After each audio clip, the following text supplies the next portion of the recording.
bringing you the news and information you need from the people making a difference. This is Comcast Newsmakers. Hi, I'm Sabrina Register. Welcome to Comcast Newsmakers.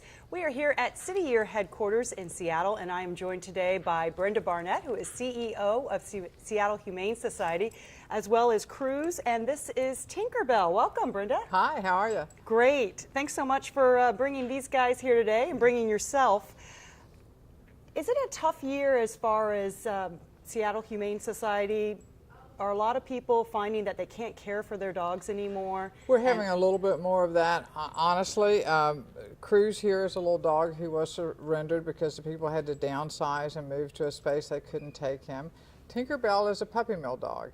So, you know, we're finding a few more people having to give up their companions, but we're finding a whole lot more people wanting to adopt because when times are tough, nothing can make you feel quite as good as a pet. So there is a silver lining. There is. Good. Yes.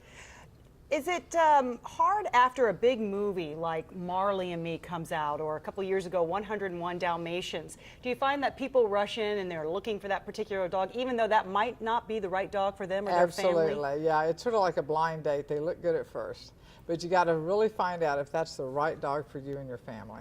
So what sort of things should people consider? What should they take into account when they are looking for a dog or a cat? Well, I think first off, whether it is a dog or a cat, you know, a cat can stay at home all day if you're at work, and you can get two cats and they'll entertain each other. You don't have to take them for walks. They bathe themselves. You know, you have a litter box inside, and they're pretty easy. They're really good for apartments, people who live up on a top floor of a condo or something like that. If you want a dog, then you consider your lifestyle. If you're a jogger, then you don't want sort of a dog who is a couch potato. But if you're a couch potato, you don't want a jogger either. So you want to look at size of your own living space, amount of exercise, whether or not there are children in the situation. For example, children, although Tinkerbell would probably love children, she's small and a little child could fall on her and hurt her, and then Tinkerbell could snap and it wouldn't be a good situation. So I'd get more of a medium-sized dog that can, you know, be played with like a child plays. Or perhaps if the tail gets pulled, they won't turn around right, and exactly. snap at them. Yeah. I know that one also has to consider finances, right, because having a pet is not cheap. Right, exactly. Now, there are some tips for that too. One is to buy good quality food, because really the food is just like us. If we eat junk food, we're not as healthy. So good food is good. Also, going to the vet for regular checkups and getting that routine work done. Don't wait until they get real sick and you're going to have a lot of expense. You know, so there are things that you can do. You can also groom them yourselves. You know, you can give up your gym membership and jog with them.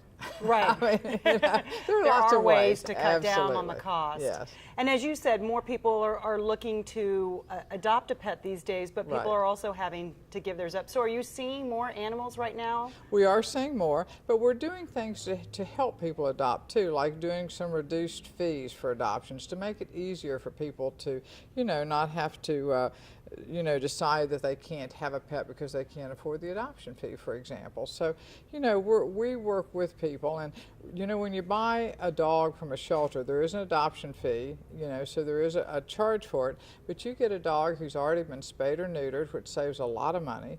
You get a dog who's been vaccinated.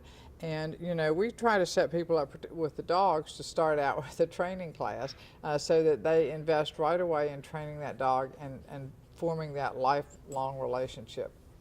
And quickly, Brenda, how is your funding this year? How are you guys doing in terms of donations? Because it's a tough year economically. Yeah, you know, we have more volunteers, which is a good thing because, you know, sadly for some people, because they're probably out of work and looking, you know, trying to spend some quality time doing something.